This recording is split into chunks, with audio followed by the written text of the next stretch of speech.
Mākslīgais intelekts ir kļuvis par vienu no visapspriestākajām tēmām pasaulē, īpaši Amerikas Savienotajās valstīs. Taču gandrīz neviens nerunā par patiesajām izmaksām, kas slēpjas aiz vienas mākslīgā intelekta ģenerētas bildes vai sarunas. Katrs apmācāmais modelis patērē tik daudz elektroenerģijas, cik Amerikas elektrotīkls nekad nebija paredzēts izturēt.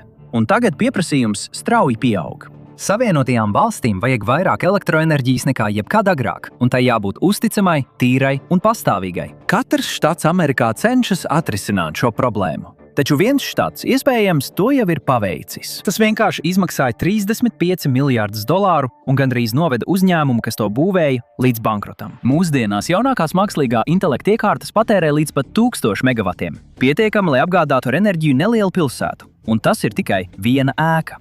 Tagad ASV ir izkaisīti desmitiem šādu mākslīgā intelekta centru, un vēl lielāki jau tiek būvēti. Līdz 2030. gadam enerģētikas departaments prognozē, ka datu centri patērēs 17% no visas ASV saražotās elektroenerģijas. Tas ir diezgan vienkārši. Elektrotīkls tam nebija paredzēts. Mākslīgā intelekta ekonomikai vissvarīgākā ir nepārtraukta elektroapgāde. Un viņi dara visu iespējamo, lai to iegūtu. 2024. Gadā Microsoft noslēdza 20 gadu līgumu ar Constellation Energy par Three Mile Island pirmā reaktora atsākšanu. Amazon iegādājās veselas elektrostacijas. Meta sāka tieši maksāt reaktoru izstrādātājiem. Google pievienojās viņiem. Tās ir dažas no bagātākajām kompānijām pasaulē, un pat viņi nevar pietiekami ātri iegūt nepieciešamo elektroenerģiju. Uz to ir liktas lielas naudas summas. Hyperskalas tehnoloģiju izdevumi 2028. gadā pārsniegs $600 miljardus, un katrs no tiem būs bezjēdzīgs bez rozetes, kas nodrošina elektroenerģiju pēc pieprasījuma. Tomēr viena štats bija visu sapratusi. Džordžija 2 2023. un 2024. gadā iedarbināja 2 kodolreaktorus Vogtles elektrostacijā, padarot to par lielāko kodolstaciju Amerikas Savienotajās valstīs. Vienā vietā pietiekami jaudīga stacija, lai nepārtraukti bez oglekļa izmešiem apgādātu ar elektrību miljoniem māju, un tā ir būvēta tā, lai darbotos 60 līdz 80 gadus bez pārtraukuma. Tieši šāda veida elektroenerģijas sistēma mākslīgā intelekta ekonomika tagad izmisīgi meklē. Un pašlaik Džordžija ir vienīgā vieta valstī, kur tas patiešām notiek. Taču nokļūšana līdz tam nekad īsti nebija saistīta ar inženieriju. Tas bija par visu to, kas padarīja jaunu kodolenerģiju būtībā neiespējamu, gadu desmitiem ilgi. Lai saprastu, kāpēc Džordžija ir viena no retajām vietām Amerikā, kas joprojām spēj to paveikt, ir jāatgriežas brīdī, kad valsts aizmirsusi, kā būvēt kodolenerģiju. Trīs Jūdžu salas avārija nenogalināja Amerikas kodolenerģiju, bet tā to apraka papīra kalnos. Pēc avārijas 1979. gadā katrs jaunais reaktors iestrēga tik smagnējā atjauju procesā, ka varēja paiet gadi, lai vispār sāktu būvniecību. Pēc tam Černobiļa padarīja to par politisku jautājumu. Sabiedrības atbalsts sabruka, komunālie uzņēmumi atteicās un kodolenerģija apstājās. Dabas gāze kļuva par izejas ceļu. Slānekļa uzplaukums apludināja ASV ar lētu kurināmo, un gāzes stacijas varēja uzbūvēt mazāk nekā 2 gados, nevis 10 gadē. Kodolenerģija šajā brīdī nebija tikai lēna, tā bija sliktākā finanšu izvēle, ko varēja izdarīt enerģētikā. Rūpnīcas, kas agrāk ražoja reaktorus pietvertnes, tika slēgtas. Inženieri, kuri prātu noslēgt aizsargu kupoles, pameta nozari. Amerika ne tikai pārtrauca būvēt reaktorus, tās zaudēja prasmes tos būvēt. Veselas paaudzes laikā ASV nepabeidza nevienu jaunu reaktoru. Katrs štats, kas mēģināja atjaunot kodolenerģiju, saskārās ar to pašu problēmu. Dienvidkarolīna mēģināja, Florida apsvēra šo ideju. Tennessee ielejas pārvalde pētīja vienu vietu pēc otras. Katrā no tām izmaksas dubultojās, tad trīskāršojās. Amerikai nācās no jauna apgūt prasmi, kur tā bija 30 gadus aizmirsusi. Džordžija mantoja visas šīs problēmas, kad 2019. gadā sāka būvēt Vogtlē. Kāpēc Amerika savu kodolu nākotni uzticēja tieši Džordžijai? Jo kādam bija jāsadz izmaksas, kas saistīts ar to, lai no jauna iemācītos būvēt reaktoru no nulles pēc mūsdienu noteikumiem, ar darba spēku, kas gandrīz vairs neeksistēja.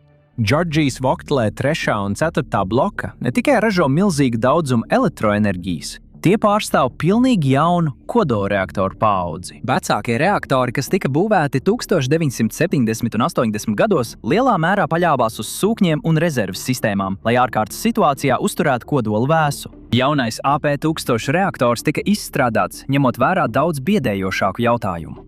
Kas notiek, ja viss izgāžas? pilnīgs strāvas zudums. Situācija, kurā operatoriem ir tikai dažas minūtes, lai atjaunotu sistēmu darbību. Tieši šāds murgs izraisīja Fukushimas avāriju. Kad stacija zaudēja ārējo elektroapgādi, dzesēšanas sistēmas pārstāja darboties, un dažu dienu laikā 3 reaktori piedzīvoja kodolsabrukumu. AP1000 tika uzbūvēts tā, lai šāds scenārijs teorētiski nevarētu notikt. Milzīgs ūdens rezervuārs atrodas virs reaktora. Tajā glabājas simtiem tūkstošu galonu ūdens. Ja viss pārējais pārstāja darboties, sistēma automātiski atveras un gravitācija pārņem vadību. Ūdens apludina kodolu bez elektrības vai sūkņiem. Kad karstums ceļas augšup, tvaiks saskars ar tērauda aizsargu čaulas iekšpusi, atdziest, kondensējas un atkal nokrīt lejā. Tas rada pašuzturošu dzesēšanas ciklu, ko pilnībā darbina fizikas likumi. Nekas nav jāieslēdz, jo sistēma tika izstrādāta tā, lai darbotos bez jebkādas ieslēgšanas jau pašā sākumā. Šī viena īpašība ļāva atteikties no tūkstošiem vārstu, sūkņu un jūdzēm kabeļu, kas bija nepieciešami vecākiem reaktoriem. Stacijas sastāvēja no apmēram puses detaļu, salīdzinot ar līdzvērtīgu vecāku reaktoru. Tā aizņem mazāk vietas, to var izgatavot pa daļām rūpnīcā un pēc tam samontēt uz vietas. Pēc dokumentiem tas viss bija paredzēts, lai AP1000 būtu lētāks un ātrāk uzbūvējams nekā jebkas iepriekš. Reālajā dzīvē 3 bloks darbojas ar vairāk nekā 96% no maksimālās jaudas, kas nozīmē, ka tas gandrīz nepārtraukti ražo elektroenerģiju. Jaunam reaktoram tas ir iespaidīgi. Lielākā daļa jauno staciju gadiem ilgi saskars ar bojājumiem, apstādināšanām un negaidītām problēmām. Vogtle tika pieslēgts tīklam un vienkārši turpināja darboties. Un komunālajiem uzņēmumiem šī stabilitāte ir vissvarīgākā. Ja reaktors spēj piegādāt elektroenerģiju dienu un nakti bez apstājas, uzņēmumi var ar pārliecību veidot uz to balstītus ilgtermiņa līgumus.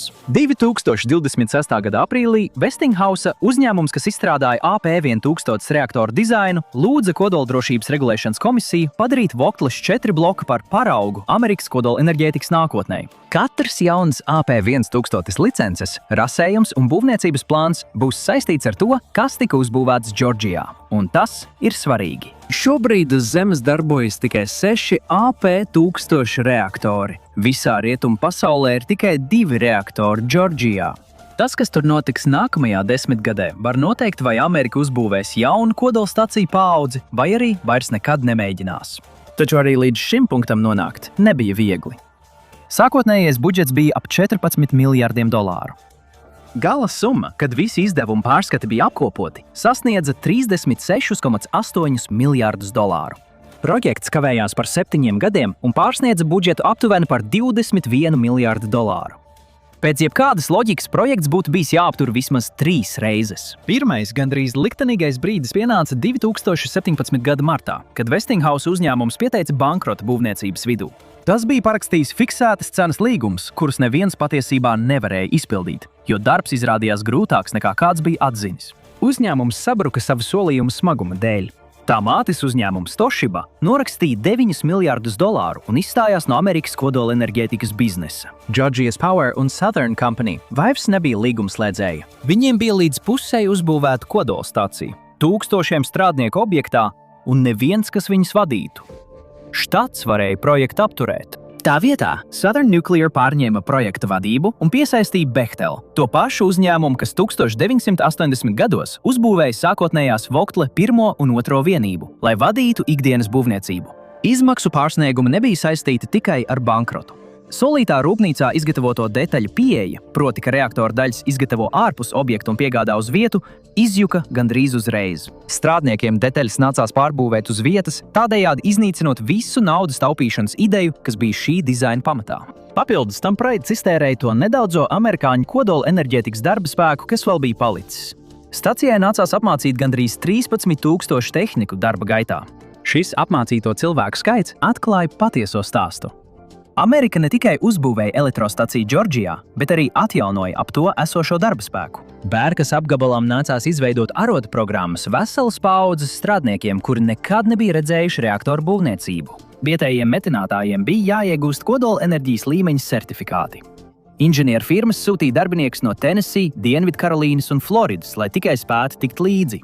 Vairāk nekā 30% Vogtlē pieņemto darbinieku bija militārie veterāni. Daudz no viņiem nāca tieši no jūras spēku kodolprogrammas, kas turpināja būvēt zemūdeņu un lidmašīnu bāzes kuģu reaktorus. Katrs no šiem darbiniekiem tagad nes šo apmācību uz nākamo reaktoru, ko Amerika mēģinās uzbūvēt, lai kur tas arī nenotiktu. Pirms Vogtle paplašināšanas uzsākšanas Bērkas apgabals bija viens no nabadzīgākajiem apgabaliem Džordžijā. Bezdarba līmenis lielāko daļu 2000 gadu pārsniedza štata vidējo rādītāju. Tas viss mainījās. Būvdarbu kulminācijas laikā Vogtle bija lielākais privātais darba devējs apgabalā ar ievērojamu pārsvaru. Bērkas apgabala īpašuma nodokļu ieņēmumi ievērojami pieauga, jo līdz ar projektu tika izveidota būvniecības infrastruktūra, strādnieku mājokļi un atbalsta uzņēmumi. 13,000 strādnieku, kas tika apmācīti Vogtlē, izveidoja karjeras, kuras Bērkas apgabalā nebūtu pastāvējušas bez šī projekta. Tad pienāca rēķini. Georgia's Power nodeva izmaksas saviem klientiem, izmantojot mehānismu, ko sauc par būvniecības darbu progresā, kas ir tieši tas, kā tas izklausās. Klienti maksā par staciju, pirms tā saražo kaut 1 vatu. Mēneša rēķini mājsaimniecībām pieauga, kad 3 bloks tika pieslēgts 2023. gadā, un atkal palielinājās, ka tika pieslēgts arī 4 bloks. Laika gaitā tipiskais rēķins pieauga aptuveni par 10%. Džordžijas Sabiedrisko pakalpojumu komisija, ievēlēta institūcija, kas regulē komunālos pakalpojumus, apstiprināja gandrīz $7,5 miljārdus būvniecības izmaksu, kas tiks tieši pārlikts uz klientiem, bet pārējo seks akcionāri. Tādas pašas jaudas dabasgāzes stacija būtu izmaksājusi aptuveni 10. daļu no šīs summas. Saules enerģija būtu bijusi vēl lētāka. Balstoties uz šiem skaitļiem, gudrākais lēmums vienmēr būtu bijis atteikties no šī projekta. Sabiedrisko pakalpojumu komisija arī konstatēja, ka Georgia Power vairāk kārt sniedza regulatoriem neprecīzus izmaksu aprēķinus gadu gaitā, kas lika projektam izskatīties dzīvotspējīgākam, nekā tas patiesībā bija. Godīgie skaitļi šo projektu būtu aprakuši. Kritika nebija teorētiska. Regulātori apstrīdēja projektu. Tas tika uzturēts dzīvs, balstoties uz prognozēm, kas vairs neatbilda realitātei. Tātad, vai Vogtle bija slikta vadības katastrofa? Vai arī tā bija neizbēgama cena par to, ka nācijai nācās no jauna apgūt, kā uzbūvēt kaut ko tādu, ko tā bija atmetusi? Tā ir mazliet no abiem. Sliktā vadība ir dokumentēta, taču tāpat arī lielāka realitāte. Amerika mēģināja atdzīvināt nozari, kur tā faktiski bija pametusi. Jebkura atsākšana vienmēr prasītu izmaksas, kuras sākotnējie aprēķini nespēja paredzēt. Valstī bija vajadzīgs pabeigts reaktors, un kādam bija jāsamaksā par šo mācību. Džordžija parakstīja čeku, tāpēc Amerika liek visu uz Džordžiju. Katrs cits štats paskatījās uz rēķinu un atteicās. Džordžija piekrita, neskatoties uz visām sūdzībām. Un tiklīdz reaktori sāka darboties, saruna pārgāja no jautājuma, cik tas maksāja, uz jautājumu, ko tas tagad ļauj paveikt. Vogtle stacija ir visdārgākais enerģētikas projekts, kas jebkad pabeigts Rietumu puslodē. Taču šis projekts paveica kaut ko tādu, ko neviena izklājlapa nespēja pilnībā izmērīt. Tas pierādīja, ka Amerikas Savienotās valstis joprojām spēja pabeigt lielu kodolreaktoru. $36,8 miljārdi iegādājās 2 reaktorus. Taču tas arī atjaunoja piegādes ķēdes, apmācīja darba spēku un izveidoja darbspējīgu modeli, uz kuru nākotnes projekti tagad var atsaukties, nevis izgudrot visu no jauna. Liela mēroga kodolenerģijas būvniecība ir saskārusies ar grūtībām lielākajā daļā pasaules. Džordžija kļuva par vienu no retajām vietām, kur projekts tika īstenots līdz galam. Labākais veids, kā saprast, ko Džordžija patiesībā paveica, ir paskatīties uz štatu, kas sāka to pašu projektu, bet beigās atteicās. Aptuveni 200 jūdzes uz austrumiem no Vogtles stacijas pie Broda upes krastiem, netālu no Jenkinsvilles Dienvidkarolīnā, atrodas betona bedre. Tas ir viss, kas palicis pāri no VC Summer 2. un 3. vienības. Dienvidkarolīna ieguldīja apmēram $9 miljārdus. Pirms 2017. gada jūlijā projektu pārtrauca. Šī projekta īstenotāji, Skana un valsts uzņēmums Santee Cooper, atcēla projektu tikai dažus mēnešus pēc tam, kad sabruka Westinghouse. Reaktori nekad netika pabeigti, un objekts tika pamests. Ģenerāla uzņēmējs bija tas pats, reaktora dizains bija tas pats. Bankrots skāra abus projektus vienā dienā. Tad kas bija citādi Džordžijā? Georgia Power apkalpo apmēram 2,7 miljonus klientu. Skana piedrošais South Carolina Electric and Gas apkalpoja aptuveni 700,000 klientu, bet Džordžijā šo vairāku miljārdu dolāru rēķinu sadalīja uz 4 reizes vairāk maksātāju, un tādējādi sloks uz viena mājsaimniecību kļūst politiski izturams, nevis liktenīgs. Otra atšķirība bija tajā, kā tika rakstīti noteikumi. Georgia Power drīkst atgūt pamatotas būvniecības izmaksas no klientiem sistēmā, kurās sabiedrisko pakalpojumu komisijai ir gandrīz pilnīga vara. Dienvidkarolīnai uz papīra bija līdzīga sistēma, taču tās noteikumi par to, cik daudz var iekasēt no klientiem, bija stingrāki. Kad Westinghouse sabruka, Dienvidkarolīnas regulatoriem nebija politiska atbalsta, lai turpinātu virzīties uz priekšu. Trešā atšķirība bija tā, kam piederēja stacija. Vogtlē stacija pieder 4 organizācijām kopā. Georgia Power pieder lielākā daļa – 45,7%, bet pārējais ir sadalīts starp Oglethorpe Power, Meg Power un Daltons pilsētu. Šāda struktūra sadalīja finansiālo slogu starp lauku kooperatīviem, pašvaldību komunālajiem uzņēmumiem un vienu lielu investoru uzņēmumu. Tādējādi neviens dalībnieks neuzņēmās visu risku. VC Summer būtībā bija 2 komunālo uzņēmumu projekts, un viens no tiem piederēja valstī. Tas padarīja katru izmaksu pārsniegumu par politisku cīņu. Tad ir vēl viena atšķirība, kas bija vissvarīgākā. Georgia jau bija uzbūvējusi 2 reaktorus Vogtles stacijā 1980. gados. Vietne bija atjauta, licencēta un pieslēgta elektrotīklam. Tas bija paplašinājums jau esošā teritorijā. VC Summers bija daudz tuvāk būvniecībai no nulles, darbojoties vietā, kur bija tikai viens vecāks reaktors. Bet jums arī jāņem vērā grūtāk izmērāms faktors – politiskā drosme krīzes brīdī.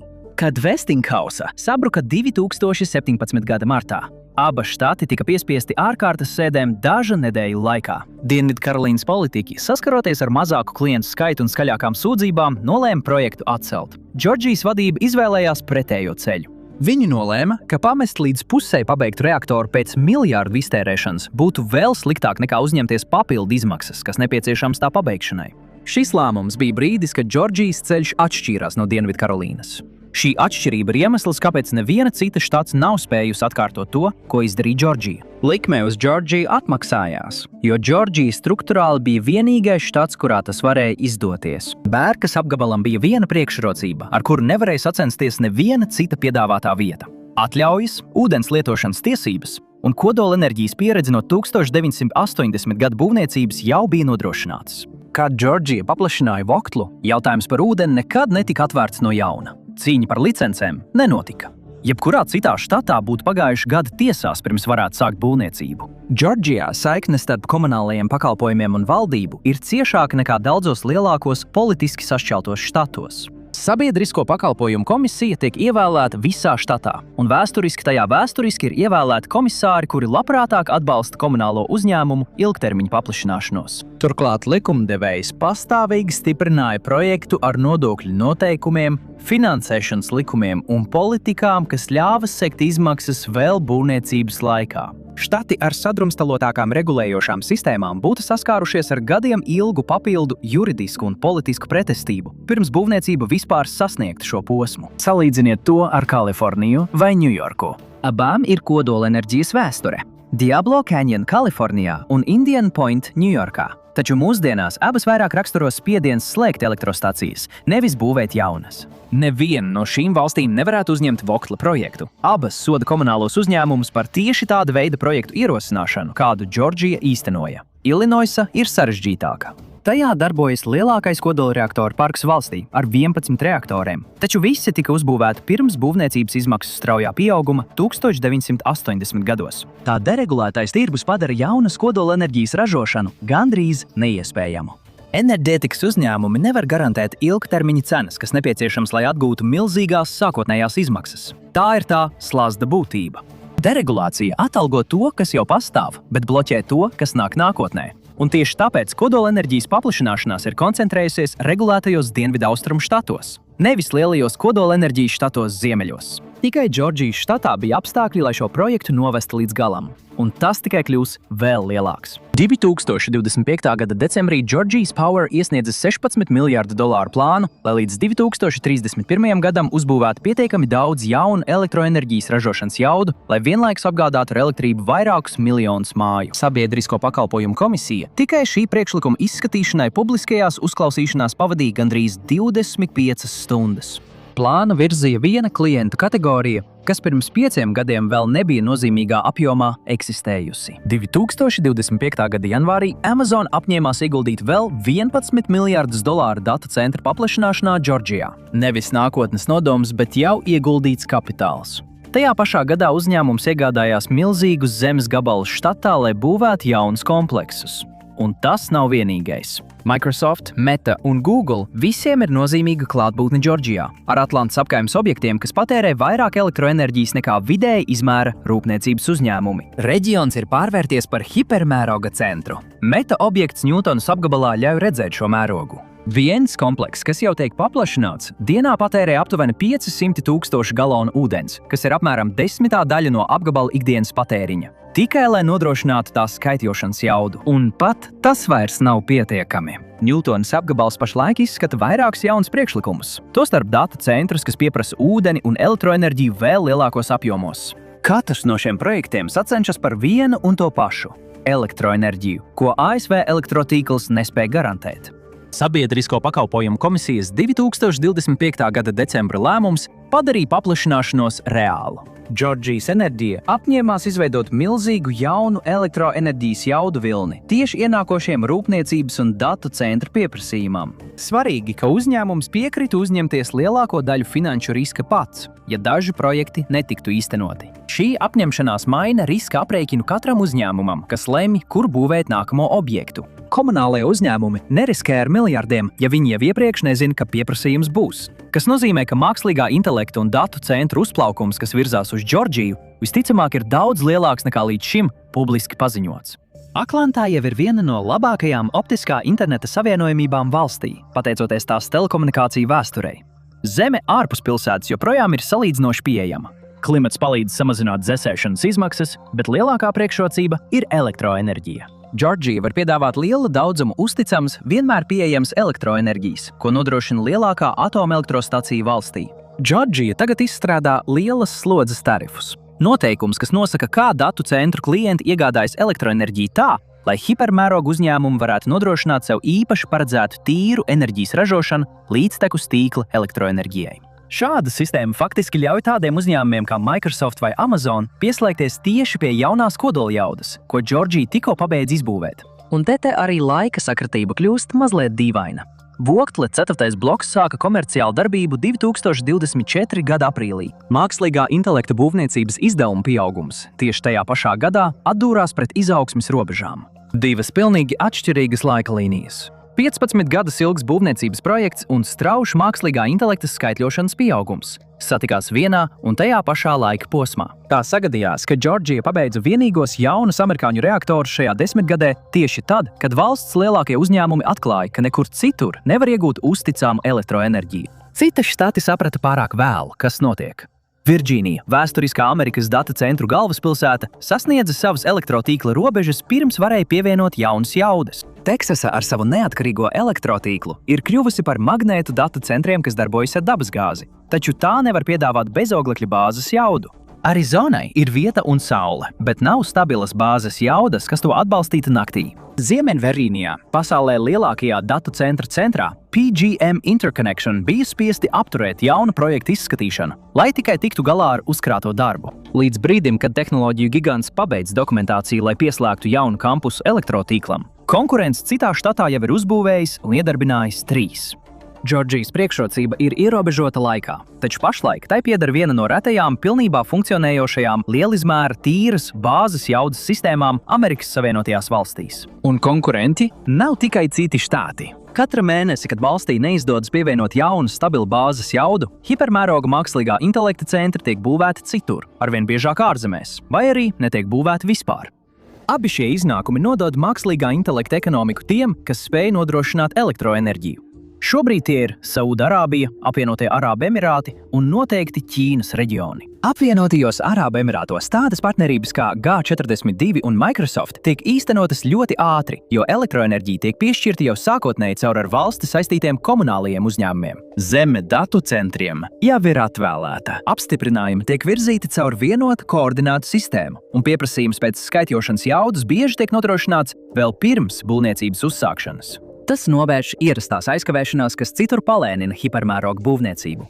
Katrs gigavats, ko nodrošina Grūzija, ir gigavats, ko šīs valstis nevar pārdot Amerikas tehnoloģiju uzņēmumiem, kas meklē vietu savām vajadzībām. Štats, kas pārdzīvoja finansiālās mokas, tagad kontrolē vienīgo produktu, ko visa mākslīgā intelekta ekonomika izmisīgi vēlas iegādāties. Un tagad katrs valsts komunālais uzņēmums vēro, kas notiks tālāk Vogeles stacijā. Nevis to, kas notika būvniecības laikā, tas stāsts jau ir beidzies, bet gan to, kas notiks eksploatācijas laikā. Ja bloki nākamo 10 gadu laikā darbosies ar vairāk nekā 90% jaudu un ar normālām uzturēšanas izmaksām, AP1000 dizains kļūs par pierādījumu, kas atjauno lielo amerikāņu kodola enerģijas būvniecību. Ja uzticamība samazināsies, ja degvielas izmaksas strauji pieaugs vai parādīsies nepieciešamība pēc lieliem remontdarbiem, arguments pret jaunu būvniecību kļūs vēl stingrāks.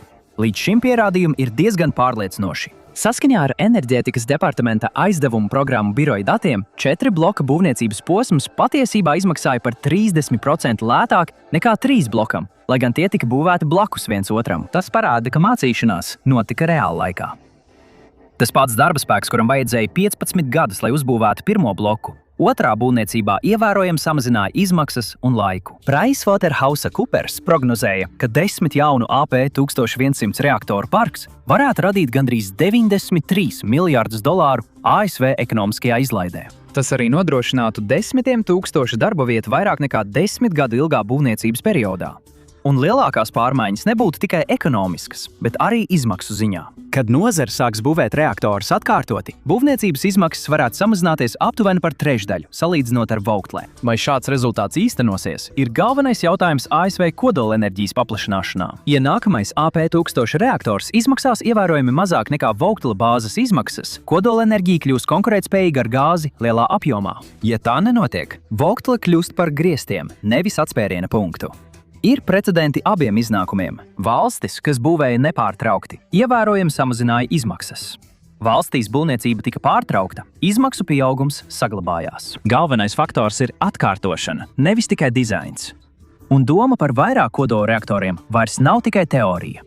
Westinghouse ir paziņojusi par vairāku AP1000 reaktoru izvēršanu Amerikas Savienotajās valstīs ar būvniecības mērķiem līdz 2030 gadam. Jauns AP1000 projekts jau ir ierosināts Dienvidkarolīnā, tajā pašā reģionā, kas iepriekš šo tehnoloģiju bija pametis. Arī citas štati izvēlas dažādus kodolenerģijas ceļus – mazus modulāros reaktorus, modernus ātrdarbības reaktorus un restartēšanas programmas slēgtajām stacijām. Džordžijas panākumi bieži tiek attēloti kā viena štata politiskās gribas stāsts.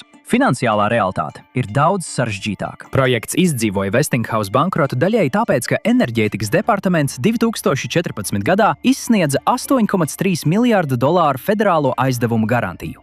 Lielākā kodolenerģijas aizdevuma garantija Enerģētikas departamenta vēsturē. Līdz brīdim, kad projekts tika pabeigts, kopējais federālo kredīta saistību apjoms bija pieaudzis līdz aptuveni $12 miljardiem, jo projekta apjoms paplašinājās. Bez tās finansējums būtu izjucis, neatkarīgi no tā, ko nolēma Džordžijas politiķi. Vašingtona lika likmi, ka Džordžija pabeigs projektu. Džordžija parūpējās, lai Vašingtona nezaudētu. Tagad jautājums ir, vai nākamos 10 AP1000 reaktorus varēs finansēt tāpat, vai arī federālā aizdevuma programma spēs pietiekami ātri pielāgoties tam, ko nozares pārstāvjiem tiek prasīts uzbūvēt. Tā vietā, lai būtu atsevišķi kodolenerģijas projekti, stratēģija tagad ir standartizācija un atkārtošana. Federālais mērķis tagad ir aptuveni 4-kāršot kodolenerģijas jaudu līdz gadsimta vidum. Šāda apjoma nevar sasniegt ar individuāliem projektiem. Tas ir atkarīgs no atkārtotas standartizēta projektu ieviešanas. Vogles projekts ir pirmais tam pierādījums. Džordžija iztērēja $36,8 miljardus un 2 gadus politiskā kapitāla, lai atbildētu uz vienu jautājumu. Vai Amerika joprojām spēj būvēt kodolenerģijas stacijas? Pēc bankrotiem, tiesvedībām, regulatīvajiem kariem, patērētāju protestiem un darba spēka, kas bija jāatjauno no nulles, atbilde ir jā. Dārgi, knapi un tikai tāpēc, ka viena štata struktūra bija izveidota tā, lai spētu uzņemties zaudējumus, kas jebkur citur šo projektu būtu nogalinājuši. Sarežģītākais jautājums ir, kas notiks tālāk? Vai Vogtle ir atskaites punkts, kas nākotnē samazina izmaksas, pateicoties atkārtošanai? Vai arī tas ir strukturāli griesti, kas nosaka, cik dārgi ir kļuvusi kodolstaciju būvniecība?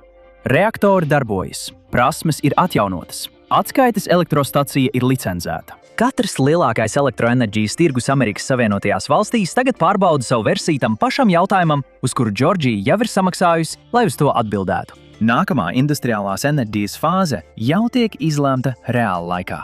Štats, kas uzņēma visas projekta radītās izmaksas, tagad ir vienīgais štats, kas ir pozīcijā iegūt visas priekšrocības, par kurām mākslīgā intelekta ekonomika ir gatava maksāt. Tas pabeidza vienīgo lielā mēroga darbībā esošu piemēru, kāds šobrīd ir Amerikas Savienotajām valstīm, kā vispār atjaunot kodolenerģijas kapacitāti. Paldies, ka šodien pievienojāties man! Ceru, ka jums patika šis video. Ja vēlaties redzēt vairāk šādu video, lūdzu apsveriet iespēju abonēt un ieslēgt paziņojumus. Tas tiešām ir svarīgi. Vēlreiz paldies un tiekamies nākamreiz raidījumā MapHack.